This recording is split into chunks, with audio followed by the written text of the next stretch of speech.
할렐루야. 네, 이제 출애굽기 첫 번째 시간입니다.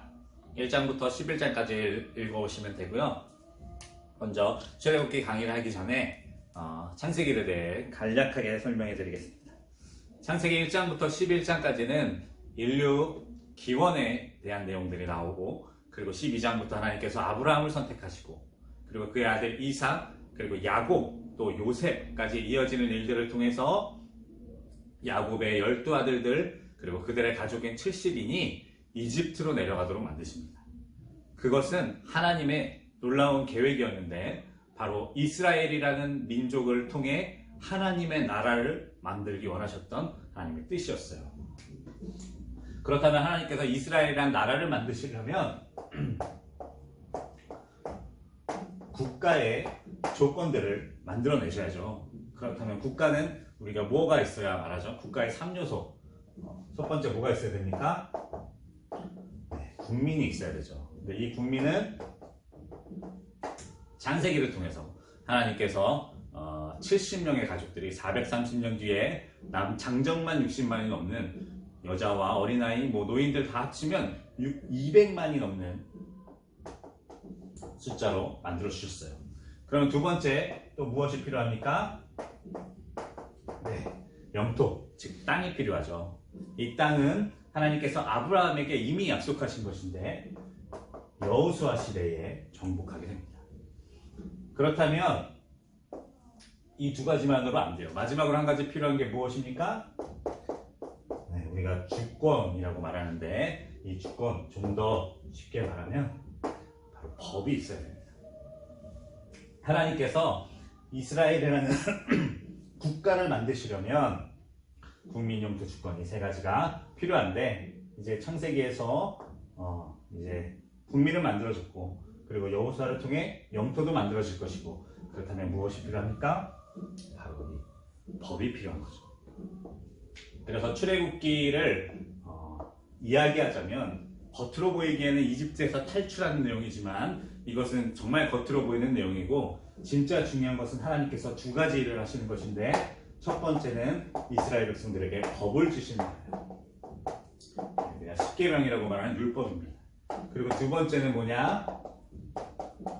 성막을 주시는 거예요. 하나님을 예배하는 곳, 또 하나님께서 이들과 함께 하신다는 증거, 그 증거가 되는 이 성막을 주시는 것입니다. 그래서 출애굽기의 절정에 바로 이 법을 받는 이야기, 그리고 성막을 하나님께 봉헌하는 이야기로 이제 끝나게 되는 것입니다. 그럼 출애굽기 1장부터 보도록 하겠습니다. 출애굽기 1장에 보면 이제 하나님의 은혜로 이스라엘 백성들이 엄청나게 늘어났다는 것을 말하고, 그리고 그 늘어난 사람들로 말미암아 이집트 사람들이 두려워했다라고 되어 있어요. 8절 말씀인데요. 요셉을 알지 못하는 새 왕이 일어나 애굽을 다스리더니 그가 그 백성에게 이르되 이 백성 이스라엘이 우리보다 많고 강하도다 라고 말하면서 이제 이스라엘 백성들을 두려워하고 그들을 압제하게 되죠. 근데 사실 이것은 마치 요셉이 겪어야 했던 어려움처럼 이스라엘 백성들에게 필연적인 것이라 말할 수 있습니다. 하나님께서 70명의 가족을 200만이 넘는 거대한 민족으로 만드셨는데, 그 목적은 이집트에서 잘 먹고 잘 살기 위함이 아니었어요. 바로 그들을 이집트에서 내보내셔서 약속의 땅 가나안으로 보내요. 거기서 하나님의 뜻대로 살아가는, 하나님의 법대로 살아가는 나라를 만들기 위함이셨습니다. 모든 나라들의 열방의 샘플을 만들기로 작정하신 것이죠. 그렇다면 그들이 당연히 그 땅을 나가야 되는 거예요. 바로 그 계기가 되는 것이 이 이집트의 압제였습니다. 당시에 여기서 요셉을 모르는 왕이 누구냐? 지금도 성경학자들이 누가 맞다 틀리다 여러 이야기들을 하는데, 우리는 성경을 기준으로 놓고 봐야 합니다. 성경을 기준으로 놓고 보면 투투모세 2세라는 이집트의 파라오, 그리고 이 모세를 건져냈던 공주는 핫셉수트라는 이 이집트의 공주로 알려져 있습니다. 이 핫셉수트는 대단한 공주였어요. 나중에 섭정이라고 하죠. 대리왕을 세우고 실제로 이집트를 다스리기도 했던 대단한 능력의 공주였습니다. 그래야 모세가 이집트 병사를 때려 죽이고 미디안 광야로 도망치는 것이 이해가 됩니다. 상식적으로 물론 그런 일이 일어나면 안 되지만 그 고대 사회에 이집트의 왕자가 이집트의 병사를 죽였다고 자기 목숨을 잃을까봐 미디안 광야로 도망치는 게 말이 될까요?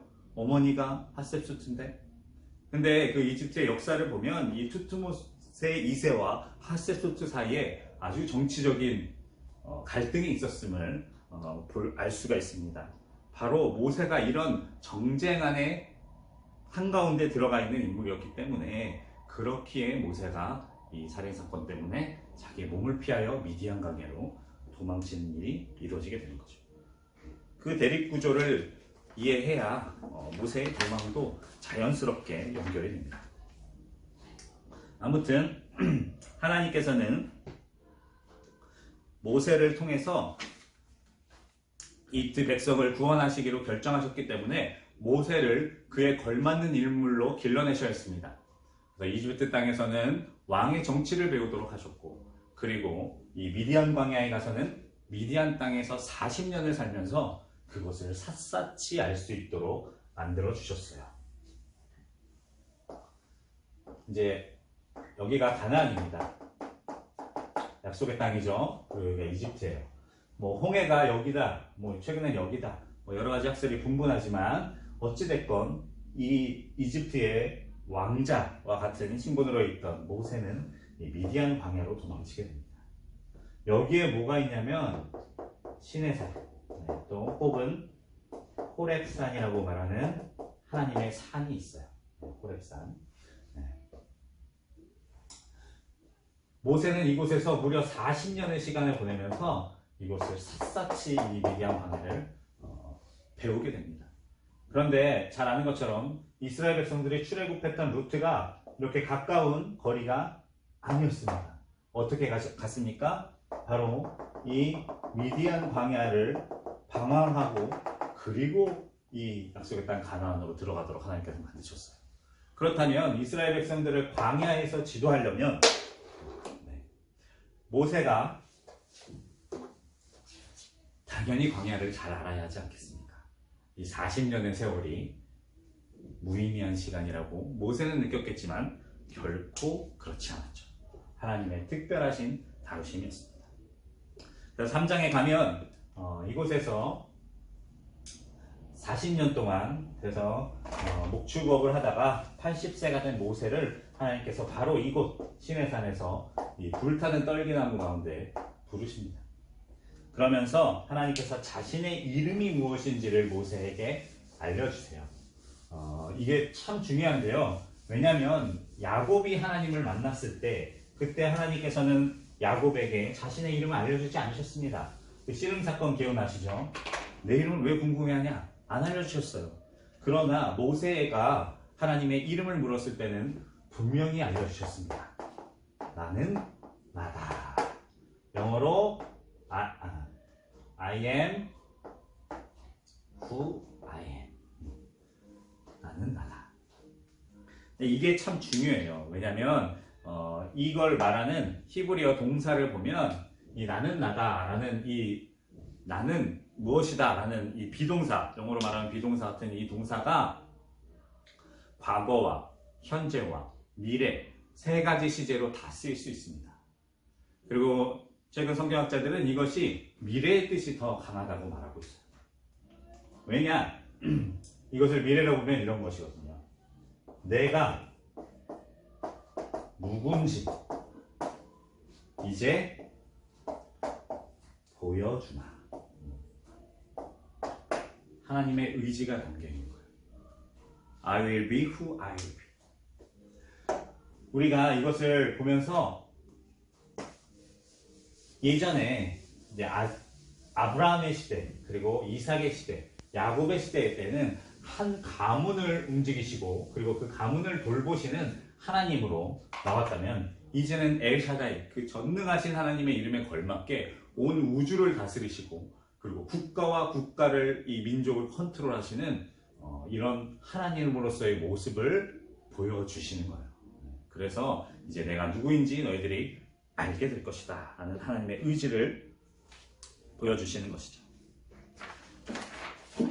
그리고 4장에 넘어가면 알쏭달쏭한 이야기가 하나 나옵니다. 무엇이냐면 분명히 하나님께서 모세를 부르셨고 그리고 이집트 왕에게 보내시기로 말씀하셨는데 이집트 가는 길에 4장 24절에 보면 모세가 길을 가다가 숙소에 있을 때에 여호와께서 그를 만나려 죽이려 하신자라는 내용이 나오고요. 그 뒤엔 더 알쏭달쏭한 내용이 나오죠. 십보라가 돌칼을 가져다가 그의 아들의 포피를 베어 할례를 말하는 것입니다. 할례를 하여 그의 발에 갖다 대며 이르되 당신은 참으로 내게 피난편이로다 하니 여호와께서 그제서야 그를 놓아주시니라 살려주셨다 라고 말하고 있습니다.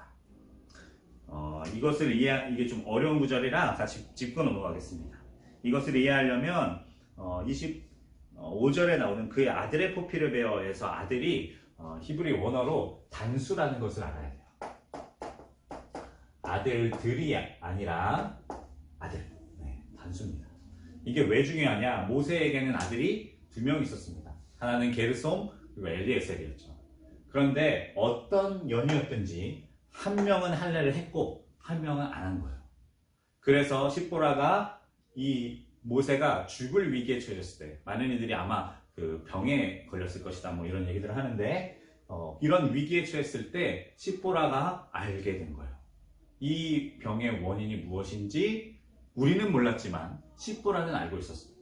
그래서 아마도 둘째 아들이었겠죠. 둘째 아들의 포피를 베어다가 이 남편에게 던지며 원어에 보면 이런 거예요. 너는 내 아들을 피 흘리게 한 남편이다. 네, 이렇게 말하고 사라지게 됩니다. 여기까지는 분명히 같이 떠난 걸로 나오는데 나중에 한참 뒤에야 장인 이드로와 십보라와 그리고 두 아들이 나타나는 걸로 성경이 말해요. 그 말은 뭐냐? 여기서 갈라진 거예요. 모세는 이집트로 내려가고 이 아내와 두 아들은 다시 친정으로 돌아가 버립니다. 이게 되게 중요합니다. 왜 중요하냐? 하나님께서 이집트로 내려가는 모세에게 왜 이 할례에 대한 것을 시키셨는가가 중요한 거예요. 모세라는 인물은 어떻게 보면 3등분 되어 있는 인물이에요. 한쪽으로는 이집트의 왕자였습니다. 그리고 또 한쪽으로는 히브리인이에요. 이스라엘 사람이죠. 그러면서 또 한편으로는 미디안 광야에서 40년을 산 또 미디안 사람입니다. 정체성이 불분명한 거예요. 그래서 아마도 처음 그 미디안 땅으로 갔을 때는 자신이 이스라엘 사람이라는 분명한 정체성을 가지고 첫 아들 게르솜은 할례를 행했는데 둘째 아들 때쯤 되니까 안 한 거죠. 그래서 하나님께서 이제 사명을 감당하기 위해 이집트로 내려가기 직전인 이 모세에게 물으시는 겁니다. 너는 어떤 사람이냐? 너의 정체성은 무엇이냐? 아마도 십보라는 이 모세가 그것에 불분명한 것이 원인이라는 것을 깨달았기 때문에 자기의 둘째 아들도 할례를 행하고 나서야 하나님의 어떻게 보면 진노 아니면 하나님의 시험 이것이 끝나는 것을 보게 되는 거죠. 이것은 사랑하는 우리 모두 여러분과 저도 마찬가지입니다. 우리가 분명한 정체성을 가지고 살아야 돼요. 하나님께서 여러 모양으로 여러 환경에 우리를 보내시지만 그러나 우리 마음의 중심에는 뭐가 있어야 됩니까? 나는 하나님의 백성이다. 나는 하나님의 사람이다. 라는 분명한 정체성을 가지지 못하고 이집트 사람 같다가 미디안 사람 같다가 이러면 이런 어려운 시험에 봉착하게 되는 겁니다. 아무튼 이런 시험들을 통해서 모세는 바로 앞에 서게 됩니다. 형 아론이 모세를 도왔고요. 그리고 처음부터 그 일은 쉽지가 않았습니다. 당연히 바로가 그래 그러면은 이스라엘 백성들 다 가라 이렇게 허락해 줄 리가 없잖아요. 하나님께서 또 그 마음을 완악하게 하셔서 나의 기적을 보여주고 나서야 바로가 너희들을 보내줄 것이다 라고 말씀하셨거든요. 그래서 이제 이런 이 위기를 겪는 내용이 나오고 그리고 6장에 보면 갑자기 뜬금없이 족보가 나옵니다. 14절부터 족보가 나와요. 제가 말씀드렸죠. 족보가 나타나는 것은 이제부터 반전이 있는 일이 일어나는 것이다. 중요한 것이 나온다는 어떤 그런 예고가 된다. 말씀드렸잖아요. 실제로 이 족보가 나타난 이후에 뭐가 나옵니까? 10가지 재앙이 시작되는 거예요. 네, 첫 번째 재앙이 뭐였습니까? 네, 물이 피가 되는 거예요. 정확히는 나일강 물이 피로 바뀌는 거였습니다. 이 나일강, 이것은 사실은 신들의 전쟁입니다 라고 말할 수 있습니다. 여호와가 참신이냐, 아니면 이집트 그 제국이 섬기는 자기들만의 신 우상이 참신이냐, 이 대결이 일어나는 거예요. 그래서 이 나일강의 신 하피, 그를 물리치는 내용이 이 강물을 피로 바꾸는 내용이다 라고 말할 수도 있습니다. 그리고 두 번째 재앙은 뭡니까? 네, 개구리죠. 이 개구리는 풍요와 다산의 신인 헤카를 상징한다고 해요. 그리고 이제 이, 또 혹은 모기 뭐 이렇게 나오는데, 이걸 게브라는 땅의 신의 전쟁이기도 합니다. 그리고 파리는 케프리라는 이 풍뎅이로 대표되는 이 풍요의 신과의 전쟁이라고 합니다. 그리고 또 악질, 가축의 죽음, 이런 것은 이 아피스라는 이 성스러운 소신이 있는데 그 신과의 싸움을 말하기도 합니다. 그리고 또 독종, 이것은 이모테트, 의술의 신과의 또 의술의 신을 꺾으시는 하나님의 모습이고, 그리고 또 우박, 이것은 이시스라는 공중의 신, 하늘의 신, 그 신을 꺾으시는 이런 하나님의 모습. 그리고 메뚜기는 세트라는 곡식의 신, 그 곡식의 신을 꺾으시는 하나님의 능력. 그리고 아홉 번째는 태양의 신인 라, 뭐 이집트의 가장 높은 신이라고도 하죠. 하여튼 이 라에게 흑암을 통해서 승리를 하시는 하나님의 모습이라고 할 수 있습니다. 그리고 마지막 이 10가지 재앙의 끝에 무엇이 나옵니까? 바로 마다들이 죽는 그런 일이 나타나죠. 마다들의 죽음. 이게 10가지 재앙의 마지막 결론이었고, 이 재앙 이후에 이스라엘 백성들은 이집트를 탈출할 수 있게 됩니다. 이게 매우 중요한 사건입니다. 여기서 무엇이 나옵니까? 네, 맞아요. 유월절이 나오게 되죠. 양의 피로 죽음을 넘어가는 일입니다. 이 유월절 어린 양 누구십니까? 그렇죠. 예수 그리스도시죠. 예수 그리스도. 제가 이거 이렇게 약자를 쓸 때가 있는데, 하나님은 이렇게 쓸 때가 있어요. 번데기 모양으로. 이거는 이제 어디갔냐? 테오스라는 이 헬라어예요. 이걸 좀 약자로 쓰는 거고요. 예수님은 그리스도시잖아요. 아이고, 네, 죄송해요. 오랜만에 쓰니까 헷갈리네요. 네, 크리스토스. 이게 그리스도라는 뜻이거든요. 이제 이걸 약자로 이렇게 씁니다. 이거 참고하시라고, 앞으로 쓸 일이 많을 것 같아서. 아무튼 유월절 어린 양, 예수 그리스도를 상징하잖아요. 이 예수 그리스도, 바로 이 마다들 사건을 통해서 이스라엘 백성을 어떻게 하나님께서 구원하시는가, 약속의 민족들은 어떻게 죄의 자리를 탈출할 수 있는가, 그것에 대한 예표를 보여주신 거예요. 유월절 어린 양의 피로, 그의 피로 죄사함을 받고, 그의 피로 구원받고, 그의 피로 건진받는다는 사실을 이 유월절 사건을 통해 보여주시는 거예요. 이 유월절은 그래서 이스라엘 달력의 시작입니다. 이스라엘의 달력으로는 이 유월절이 첫날이에요. 1월 1일인 거죠, 우리로 따지면. 이렇게 한 이유는 무엇입니까? 바로 이 유월절 어린 양의 피로 그들이 구원받았다라는 것을 기억하기 위함이고, 이것은 예수 그리스도를 믿는 저와 여러분들에게 이어져 있다라는 것이 결론입니다. 11장까지 보았고요. 이제 다음에 12장부터 읽으실 내용은 제가 카톡으로 공지해 드리도록 하겠습니다. 수고하셨습니다. 성경 공부 화이팅!